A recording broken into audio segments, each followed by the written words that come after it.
تو یہ ہمیشہ یاد رکھے قاعدہ کہ اللہ جب کائنات کے بہت بڑے بڑے واقعات اور بہت بڑے بڑے کام کرنا چاہتا ہے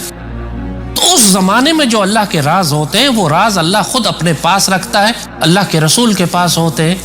یا اللہ کے ان بندوں کے پاس ہوتے ہیں جو اللہ کے رازدار ہیں، ہر ایک کو نہیں معلوم ہوتا۔ اور اللہ جب چاہتا ہے اپنے بندوں کی زبان سے کچھ راز نکلوا دیتا ہے تاکہ آپ لوگوں کو تسلی ہو جائے۔ خود سیدی رسول اللہ نے بشارتیں عطا فرمائی ہیں آپ کو یہ بتانے کے لیے۔ جب سیدی رسول اللہ نے آخری زمانے کی احادیث بیان فرمائی ہیں، واقعات بیان فرمائے ہیں، آپ کو نصیحتیں اور تنبیہ کی ہے تو کسی وجہ سے کی ہے نا، کہ آپ کی ہدایت کے لیے کی ہے، آپ کی رہنمائی کے لیے کی ہے۔ وہ غیب کا علم سیدی نے آپ تک پہنچایا ہے جو کسی اور طرح آپ تک نہیں پہنچ سکتا تھا۔ قیامت تک آنے والے تمام واقعات سیدی نے بیان فرما دیے۔ اور جہاں تک کفار کا تعلق ہے، جہاں تک شیاطین کا تعلق ہے،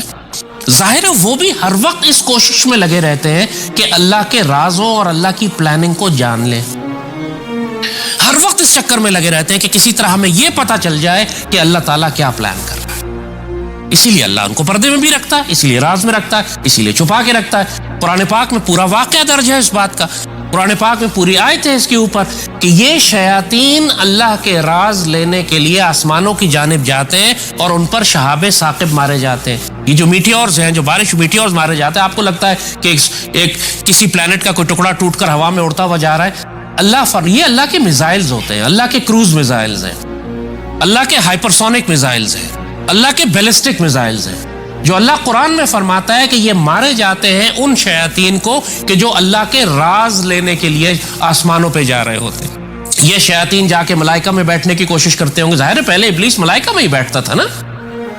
ابلیس ملائکہ کا سردار تھا، ان کی ڈومین ایک ہی ہے، عالم ملائکہ وہ جنات جو ہے وہ ایک ڈومین ہے۔ جو اللہ نے جو اس مخلوق کو تخلیق کیا ہے جو آپ کو آنکھوں سے نظر نہیں آتی، وہ ایک درجے کے اوپر رہتی ہے، ایک فلور ہے ان کا۔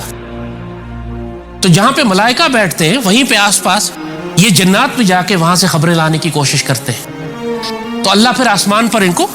مارتا ہے، ان کے اوپر شہاب ثاقب مارے جاتے ہیں، میٹیورز مارے جاتے ہیں، میزائلز مارے جاتے ہیں، ان کو نکالا جاتا ہے وہاں سے تاکہ یہ کوئی خبریں حاصل نہ کر لیں، وہ اللہ کے راز حاصل نہ کر لیں جو اللہ نے کائنات کے لیے چھپا کر رکھے۔ چند ایک باتیں یہ پکڑ لیتے ہیں، ادھر کی بات سن لی، ادھر سے بات سن لی، کچھ اپنی طرف سے لگا کے پھر لوگوں میں اعلان کرنا شروع کر دیتے ہیں کہ یہ ہونے والا ہے، وہ ہونے والا ہے۔ آج پاکستان میں پورا پاکستان، کیا پاکستان کے حکمران ہو، کیا پاکستان کا عام آدمی، اس کا اللہ اور رسول پر اتنا ایمان نہیں ہے جتنا ایسٹرولوجرز اور پامسٹ اور ستارہ شناسوں کے اوپر اعتبار ہے۔ استغفر اللہ۔ اور یہ سارے وہ علوم ہیں کہ جو کچھ سچ ہو جاتے ہیں کیونکہ شیاطین ان کو لا کے کہیں نہ کہیں سے کوئی خبریں سنا جاتے ہیں۔ جیسے جادوگروں کو، فرعون کے جادوگروں کو یہ پتا لگ گیا تھا کہ کوئی بچہ پیدا ہوگا جو تمہارے نظام کے لیے خطرہ ہے، اس سے آگے نہیں پتا تھا۔ تو ان لوگوں کو یہ جو آج سارا پاکستان آپ دیکھیے لاکھوں کی تعداد میں ان کے ویوز ہوتے ہیں، جیسے اللہ رسول پہ نہ ایمان ہے، نہ اللہ پہ توکل ہے، نہ اللہ پہ بھروسہ ہے، نہ اپنے دست بازو پہ اعتبار ہے، بس سارا وقت کائنات کے ستاروں کو پڑھتے دیکھتے رہتے ہیں کہ جوپیٹر اس میں داخل ہو گیا تو مرکری اس میں داخل ہو گیا۔ استغفر اللہ العظیم، یہ امت کا کیا حال ہو گیا ہے۔ یعنی جیسے جوپیٹر کا اور مشتری کا صرف یہ کام رہ گیا ہے کہ پاکستان میں گھروں میں طلاقیں کرواتا پھرے یا حکومت کے تختے الٹتا پھرے، اور کوئی کام جو ہے وہ ان پلانٹس کا، ان ستاروں کا نہیں ہے۔ اقبال بابا نے اس پہ بڑا خوبصورت شعر کہا تھا، فرمایا تھا کہ یہ ستارے کب میری قسمت کا حال بتا سکتے ہیں، یہ ستارے کب میری تقدیر کنٹرول کر سکتے ہیں، یہ تو خود کائنات میں ذلیل اور خوار ہو رہے ہیں۔ کیا خوبصورت بات ہے ماشاءاللہ، یہ تو خود کائنات میں ذلیل اور خوار ہو رہے ہیں، یہ میری تقدیر کا فیصلہ کیسے کر سکتے ہیں۔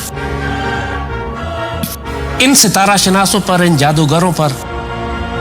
ان ایسٹرولوجرز پر اعتبار کرنے کا نقصان یہ ہوا کہ انسان کا اللہ پر سے توکل ختم ہو گیا۔ اس کا وہ بھروسہ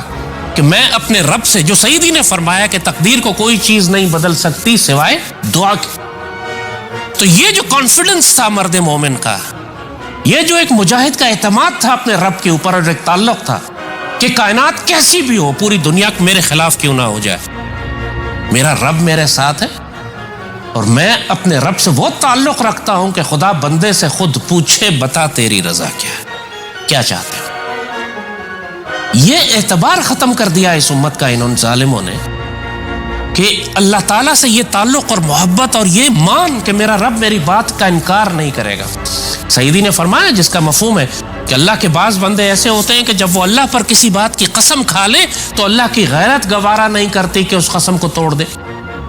وہ کہتے ہیں واللہ یہ کام نہیں ہو سکتا, پوری کائنات ادھر سے ادھر ہو جاتی ہے, وہ کام نہیں ہو سکتا.